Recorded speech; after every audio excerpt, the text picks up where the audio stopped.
Hello, everyone. I'd like to talk about some what I call speculations regarding why Kamala Harris lost the 2024 election. And the first one I'd like to talk about in this brief video is that Kamala Harris was actually a very weak candidate.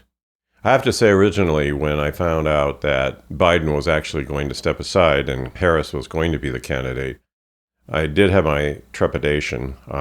Originally, I really thought she was a fairly weak candidate because of the 2020 presidential primary, in which she dropped out before the Iowa caucus even because her campaign was so unsuccessful. And then I got to reflecting on the fact that, well, yeah, that was a disastrous campaign, but she had previous campaigns that were surprisingly successful. For instance, she was not supposed to win the race in California for Attorney General of the state, and she in fact did. And then again, she also won the race for United States Senate from the state of California before she became the Vice President of the United States. So that made me ponder a bit as to what kind of campaign we were likely to get from her. I also thought, from the standpoint of Joe Biden, that the same thing could have been said about him, that because he had lost two previous attempts to become president, in fact, there were two campaigns in 1998 and then again in 2008, and they were both disasters. I mean, he just ran a terrible campaign in both cases. So you could make the same case about Biden. Gee, he was a really weak candidate and could never have possibly won the presidency, except he did in 2020 against Donald Trump, and he won it by 7 million votes.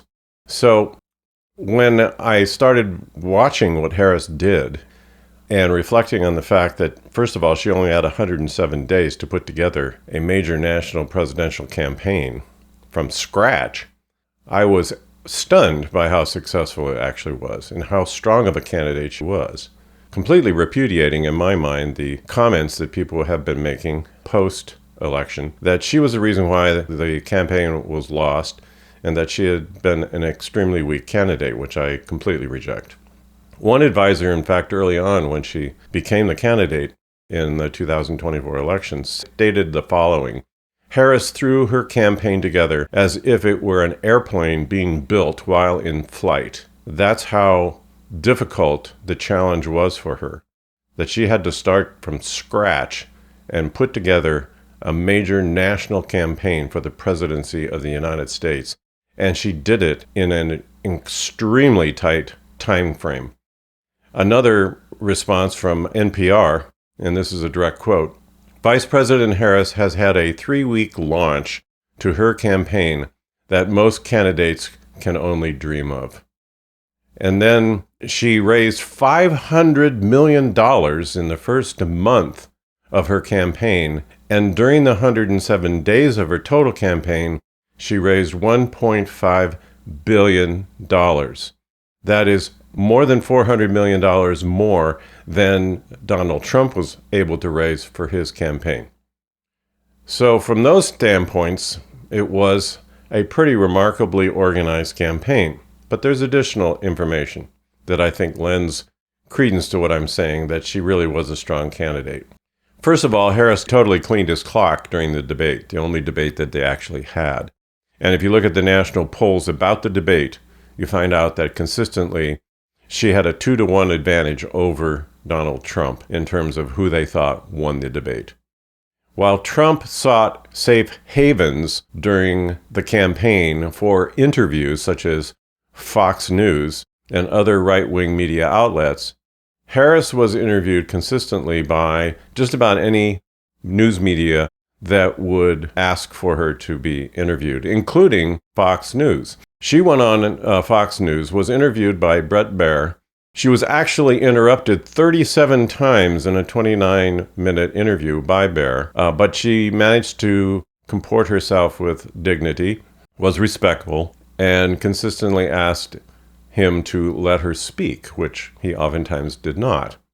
You didn't find something similar in the case of Donald Trump. He would have had to, for instance, be interviewed by Rachel Maddow on MSNBC for there to be some kind of equivalence.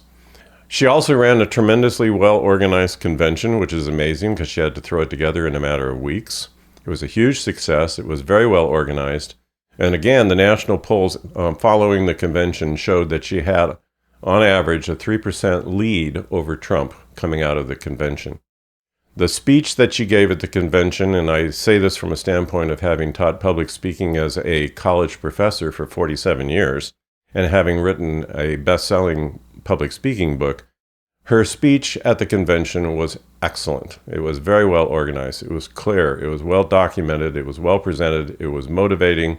It was inspiring. Very strong delivery. Compared to Trump's speech, which was an abomination. It was meandering, rambling, incoherent. It was a total and complete mess. And he, during the campaign, when he gave speeches, he wanted to talk about all kinds of irrelevant, weird kinds of things, such as Hannibal Lecter, which had nothing to do with much of anything. Her crowds were enormous. Her crowd in Washington, D.C., they estimated was at 75,000 people, and consistently, even in places like Arizona, the crowds numbered somewhere between 30 and 40,000 people. So there's a tremendous amount of excitement. So you must ask the question then, so why did she lose if she was such a strong candidate? The explanation she gives in her book, which is titled 107 Days, is twofold. One, because she really didn't get very much help from Biden. In fact, she, at several points, indicates that the Biden staff actually undermined her at several points, and you'd have to read her book for the details about that. But more importantly, she said that 107 days was simply too short a time to try to throw together a truly effective presidential campaign to run against someone who was barraging the American public with lies. Ultimately, though, the argument that I make, and I make it in my book called Willful Ignorance and Stupid Political Decisions, is that the fault lies with the electorate. Trump is a convicted felon. He's a sexual predator. He's a dictator wannabe. He's vengeful. He's incoherent. He's obviously a bigot. He's vulgar.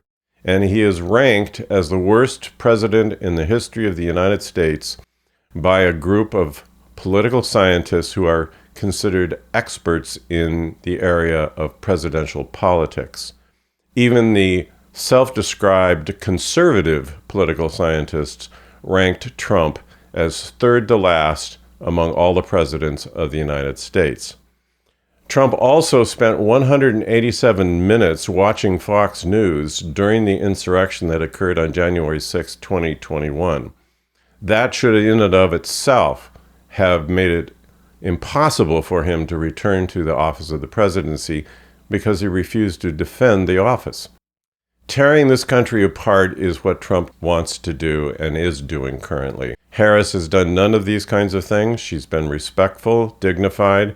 She has no instances of corruption. You can't say that about Donald Trump. So the voters exercising critical thinking at even a basic level should have been repulsed by Donald Trump, and he should never have become president. So the problem wasn't that Harris was a weak candidate. It was that the electorate simply didn't exercise even a modicum of critical thinking. I plan to do additional videos on other speculations and explanations as to why she lost. If you would like me to continue doing this, please like the videos and check my book if you want to. It's on Amazon.